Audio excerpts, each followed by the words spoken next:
শেষ হলো যত জল্পনা কল্পনা। আলোচনা ছিল ব্যালন ডিওর নিয়ে, কে জিতবে এই পুরস্কার, ভিনি নাকি লাউতারো। ক্লাব আর দেশের হয়ে দারুণ পারফর্ম করা লাউতারো যখন এগিয়েছিলেন যোগ্যতায়, তখন আবারও রিয়াল মাদ্রিদের জাদু। 2009 সাল হতে মেসি ছাড়া বাকি সব ব্যালন ডিওর মাদ্রিদের ঘরে। সেই ধারা বজায় রইল আরও একবার। মার্কা প্রকাশ করেছে ব্যালন ডিওর জয়ীর নাম।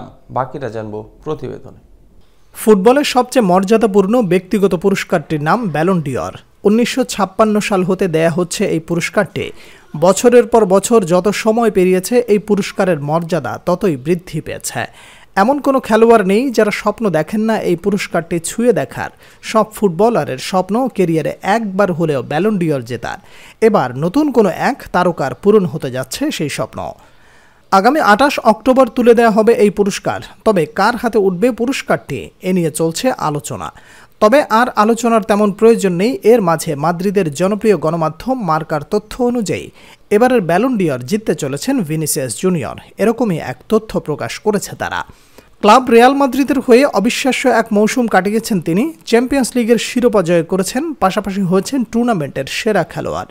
ওখানেই শেষ নয়, জিতেছিলেন লা লিগার পুরস্কারও। এরপর স্প্যানিশ সুপার কাপ ও উয়েফা সুপার কাপের পুরস্কারও ঘরে তুলেছে রিয়াল মাদ্রিদ। দেশের হয়ে পাননি কোনো সাফল্য, কোপা আমেরিকায় ছিলেন ব্যর্থ। তবে তারপরেও ক্লাবের পারফরমেন্সই যথেষ্ট ছিল তাকে পুরস্কার এনে দেবার জন্য। চ্যাম্পিয়ন্স লিগের শিরোপা জয়ের পর হতেই চলছিল আলোচনা ব্যালন ডিওর জিতবেন ভিনি। অবশেষে সেটাই হয়েছে বাস্তব। আনুষ্ঠানিক ঘোষণা না এলেও স্প্যানিশ দৈনিক মার্কার মতে 28 অক্টোবর জমকালো আয়োজনের মধ্য দিয়ে এই পুরস্কার তুলে দেওয়া হবে ভিনির হাতেই।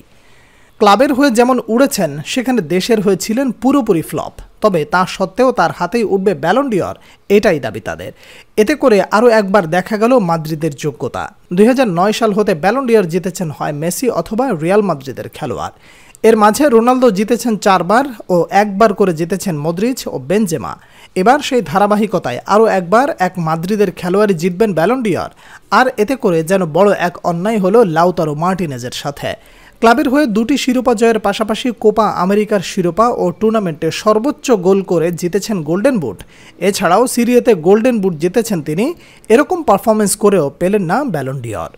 মার্কা নিজেদের ম্যাগাজিনের ফ্রন্ট পেজেও ছেপেছে একটি ছবি, যেখানে দেখা যায় ভিনির হাতে ব্যালন ডিওর পুরস্কার। যদি এটাই সত্যি হয়, তবে অবশেষে আরও এক ব্রাজিলিয়ানের হাতে উঠবে পুরস্কারটি।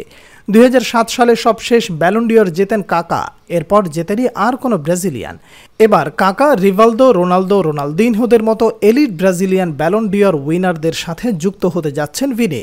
তবে সত্যি ব্যালন ডিওর জিতবেন কিনা সেটা জানা যাবে আগামী 28 অক্টোবর। সেদিন তুলে দেওয়া হবে এই পুরস্কারটি।